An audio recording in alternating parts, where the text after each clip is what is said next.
Hi friends, welcome back to Tamil Amazing Facts. இந்த Brazilian கப்பல் இந்தியாவுக்கு டூரிசம்காக வந்திருக்காங்க. நம்ம நாட்டுக்கு வந்தவங்கள நாம தான் பாதுகாக்கணும். ஆனா ஜார்க்கண்ட்ல ஹஸ்பண்ட் அடிச்சு போட்டு அவர் முன்னாடியே ஒய்ஃபை ரேப் பண்ணிருக்காங்க. இந்த நியூஸ் முடியறதுக்குள்ள திரும்பி பார்த்தா பாண்டிச்சேரியில 9 வயசு பொண்ணு காணோன்றானுங்க. அந்த பொண்ணுக்கு என்னாச்சோ ஏதாச்சோன்னு பதறிட்டு இருக்கும் போதே அந்த பொண்ணோட சடலமும் கிடைக்குது. என்னன்னு பார்த்தா அந்த குழந்தைகிட்ட தப்பா நடந்து கொலை பண்ணிருக்காங்க. அதுலயும் கொலை பண்ணவன் போலீஸ் கூடவே இருந்து தேடுற மாதிரியே கேம் விளையாடிட்டு இருந்திருக்கான். சே, என்னடா இது, வீட்டுக்கு வெளியில விளையாடிட்டு இருந்த குழந்தைங்களுக்கு கூடவா பாதுகாப்பு இல்ல அப்படின்னு யோசிச்சுட்டு இருக்கும் போதே அடுத்த ஒரு நியூஸ் டெலிகாஸ்ட் ஆகுது. என்னடான்னு பார்த்தா எங்க வீட்டுக்கு பக்கத்துலயே யூகேஜி படிக்கிற ஒரு குழந்தை கிட்ட செக்ஷுவல் அபியூஸ் பண்ணிருக்காங்க.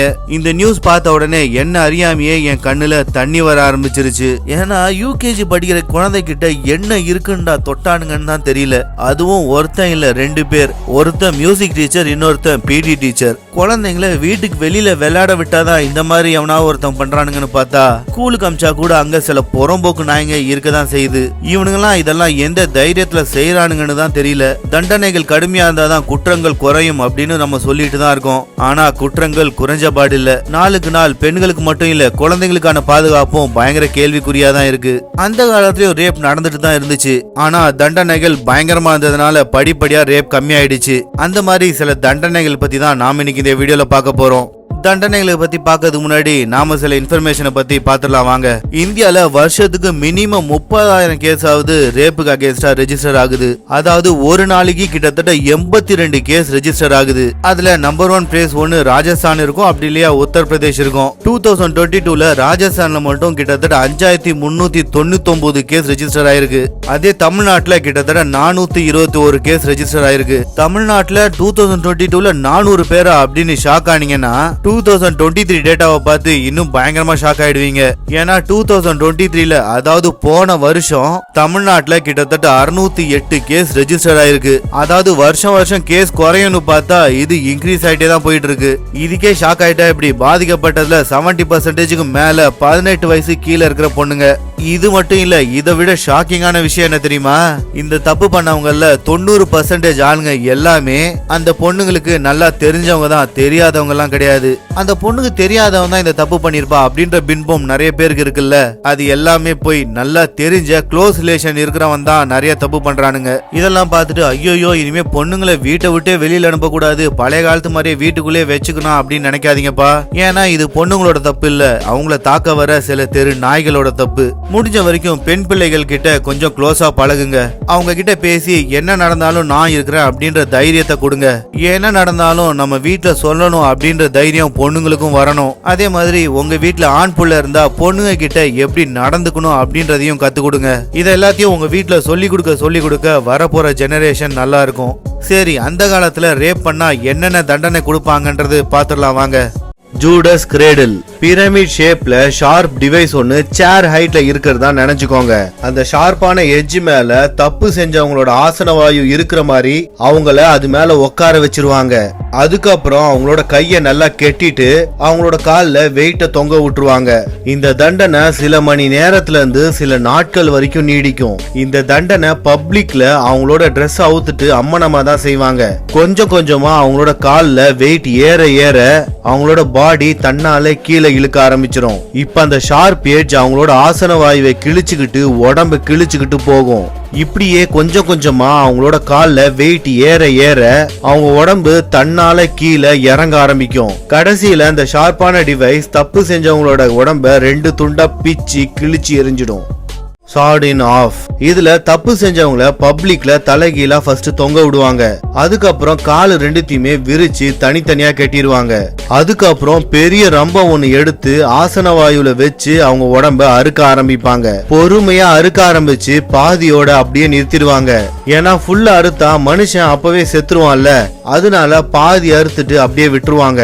அந்த உடம்புல இருந்து ரத்தம் வலிஞ்சு மனுஷன் துடிச்சு சாவுறத அங்க இருக்கவங்க எல்லாரும் பார்க்கணும் அப்படின்றதுக்காக தான் பப்ளிக் பிளேஸ்ல இதை செஞ்சிருக்காங்க. இம்பேல்மெண்ட். தப்பு செய்யறவங்களுக்கு கொடுக்கிற தண்டனையில இது ரொம்பவே கொடூரமானது. ரோமன் நாட்டுல தான் இந்த தண்டனையும் கொடுத்திருக்காங்க. தப்பு செஞ்சவங்களை கூட்டிட்டு வந்து அவங்களோட ஆசன வாயுல ஷார்ப்பான கம்பை ஒண்ணு சொருகி அந்த கம்பை தூக்கி அப்படியே பப்ளிக் பிளேஸ்ல நட்டு வச்சிருவாங்க. இப்ப அந்த கம்புல தொங்கிட்டு இருக்க மனுஷனோட வெயிட்டால கொஞ்சம் கொஞ்சமா அந்த கொம்பு ஆசன வாய்க்குள்ள புகுற ஆரம்பிக்கும். கொஞ்சம் கொஞ்சமா உள்ள புகுந்து வயிறு நெஞ்சு எல்லாத்தையுமே கிழிச்சுக்கிட்டு கடைசியில அந்த கம்போட ஷார்ப்பான பாயிண்ட் வாய் வழியா வெளியில வந்துருமா.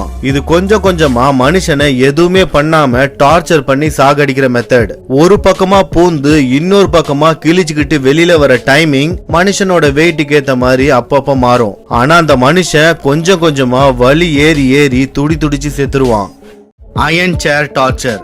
ஒருத்தரை குற்றவாளின்னு சொல்லிட்டாங்கன்னா அவர் குற்றம் செஞ்சாரா செய்யலையா அப்படின்றது ரெண்டாவது பட்சம் தான். ஆனா அவர்கிட்ட இருந்து உண்மையை வர வைக்கிறதுக்காக இந்த மாதிரி அயன் சேர் டார்ச்சரை பண்ணுவாங்க. இந்த தண்டனையில குற்றவாளிய ஷார்ப்பா இருக்க இரும்பு சேர்ல உட்கார வைப்பாங்க. இந்த சேர்ல உட்கார்ற இடம், கைப்படுற இடம், கால் படுற இடம், முதுகு படுற இடம்னு எல்லா இடத்துலயுமே கூர்மையான இரும்பு கம்பி ஒண்ணு புடைச்சுக்கிட்டு நிக்கும். அதாவது கிட்டத்தட்ட 500ல இருந்து 1500 ஆணி வரைக்கும் இருக்கும். அதுல உட்கார வச்சு லாக் பண்ணா உடம்பு என்ன கதியாகும் அப்படின்னு நீங்களே நினைச்சு பாருங்க. இதோட விட்டுற மாட்டாங்க. அந்த சேருக்கு கீழே நெருப்பும் வச்சிருவாங்க. நெருப்பு எரிய எரிய உடம்புல இருந்து ரத்தம் வலிய வலிய உடம்புல ஆணி குத்தி இருக்கிற ஒவ்வொரு இடத்துல இருக்க செதையும் ஆட்டம் காண ஆரம்பிச்சிடும். குற்றவாளி உண்மை சொல்ற வரைக்கும் அவங்க விடவே மாட்டாங்க. இந்த சேரை பார்த்த உடனே உண்மையை அவன் சொல்லியிருப்பான். ஆனா அதுதான் உண்மை அப்படின்னு அவங்களுக்கு தெரியற வரைக்கும் இவங்கள விடவே மாட்டாங்க. அதுக்கப்புறம் அவன் பண்ணல அப்படின்னு இவங்களுக்கு தெரிஞ்சதுக்கு அப்புறம் தான் அவனை விடுவாங்க. எனக்கு தெரிஞ்சு அதுக்கப்புறம் அவனை விடுறதுக்கு அவனை சாவடிச்சிடலாம். Rate torture. யூரோப்ல இருக்க கைதிகளுக்கு தான் இந்த மாதிரி ஒரு தண்டனையை கொடுத்திருக்காங்க. ஃபர்ஸ்ட் ஒரு டேபிள்ல கைதிகளை படுக்க வச்சு அவங்க கைகளையும் கால்களையும் அசைக்க முடியாத மாதிரி ரொம்ப டைட்டா கட்டிடுவாங்க. அதுக்கப்புறம் ஒரு கூண்டுக்குள்ள எலிய போட்டு அவங்க வயித்தோட சேர்த்து அந்த கூண்டை கட்டிடுவாங்க. அதுக்கப்புறம் அந்த கூண்டுக்கு மேல வேற ஒரு பவுல வச்சு அதுல நெருப்பை பத்த வைப்பாங்க.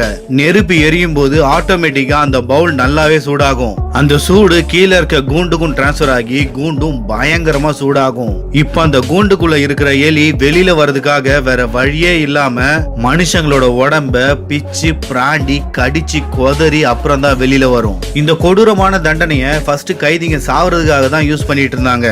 அதுக்கப்புறம் கைதிங்க கிட்ட இருந்து உண்மையை வர வைக்கிறதுக்கு கூட இந்த மாதிரி தண்டனையை யூஸ் பண்ண ஆரம்பிச்சுட்டாங்க. Iron maiden. இதுல குற்றவாளியா கொண்டு போய் ஒரு இரும்பு பாக்ஸ்ல அடைச்சு வச்சிருவாங்க. ஆனா நீங்க நினைக்கிற மாதிரி அது சாதாரண இரும்பு பெட்டி கிடையாது. அந்த இரும்பு பெட்டிக்குள்ள ஃபுல்லாவே ஷார்ப்பான ஸ்பைக்ஸ் இருக்கும். அதுக்குள்ள நிக்க வச்சுதான் குற்றவாளியை அடைச்சு வச்சிருவாங்க. அந்த கூர்மையான ஸ்பைக்ஸ் உடம்பு ஃபுல்லா குத்தி உடம்புல இருக்க செதை எல்லாத்தையுமே கிழிச்சு எடுத்துரும். அதுக்கப்புறம் ரத்தம் சொட்ட சொட்ட அந்த இரும்பு கவசத்துக்குள்ளேயே தான் இருக்கணும். கொஞ்சம் கொஞ்சமா உடம்புல இருக்க எல்லா ரத்தமும் வெளியில வந்து உடம்புல இருக்க ஒவ்வொரு பாகமா செயலிலிருந்து கடைசியில வேற வழியே இல்லாம துடி துடிச்சு சாக வேண்டியதுதான். ஓகே ஃப்ரெண்ட்ஸ், இதோட இந்த வீடியோ முடிஞ்சிருச்சு. நாம பார்த்த இப்ப எல்லா தண்டனைகளும் ஏதோ ஒரு காலத்துல கொடுத்துட்டு தான் இருந்திருக்காங்க. இந்த மாதிரியான தண்டனைகள் கொடுத்ததுனாலதான் அந்த காலத்துல கொஞ்சமாவது கட்டுப்பாடா இருந்தாங்க. இப்பெல்லாம் யாரு தப்பு செய்யறான்றதே கண்டுபிடிக்க முடியறது இல்ல. அதையும் மீறி கண்டுபிடிச்சாலும் அவங்கள யாருமே எதுவுமே பண்ண முடியல. பண பலத்தையும் செல்வாக்கையும் வச்சு தப்பிச்சிடுறாங்க. இது எல்லாத்தையும் மீறி தண்டனை கிடைச்சாலும் அந்த தண்டனையை அனுபவிச்சுட்டு வெளியில வந்து அதே தப்பதான் செய்யறாங்க. இது எல்லாம் மாறணும். அந்த காலத்துல கொடுக்கப்பட்ட அதே தண்டனையை இப்பவும் கொடுக்கணும். இது என்னோட கருத்து. நீங்க என்ன நினைக்கிறீங்க அப்படின்றத மறக்காம எனக்கு கமெண்ட் பண்ணுங்க. இந்த வீடியோ பிடிச்சிருந்தா மறக்காம லைக் பண்ணிட்டு உங்க ஃப்ரெண்ட்ஸ் அண்ட் ஃபேமிலிக்கு மறக்காம ஷேர் பண்ணுங்க. இதே மாதிரியான சுவாரஸ்யமான பல இன்ஃபர்மேஷன் நான் போட்ட உடனே உங்களுக்கு வந்து சேரணுமா? அப்ப மறக்காம நம்ம தமிழ் அமேசிங் ஃபேக்ட் சேனலை சப்ஸ்கிரைப் பண்ணிட்டு கூடவே பக்கத்துல இருக்க பெல் ஐகானை கிளிக் பண்ணி நோட்டிபிகேஷனை ஆல்ல போட்டுக்கோங்க. அப்பதான் நான் போடுற எல்லா வீடியோவோட நோட்டிபிகேஷனும் உங்களுக்கு கரெக்டா வந்து சேரும்.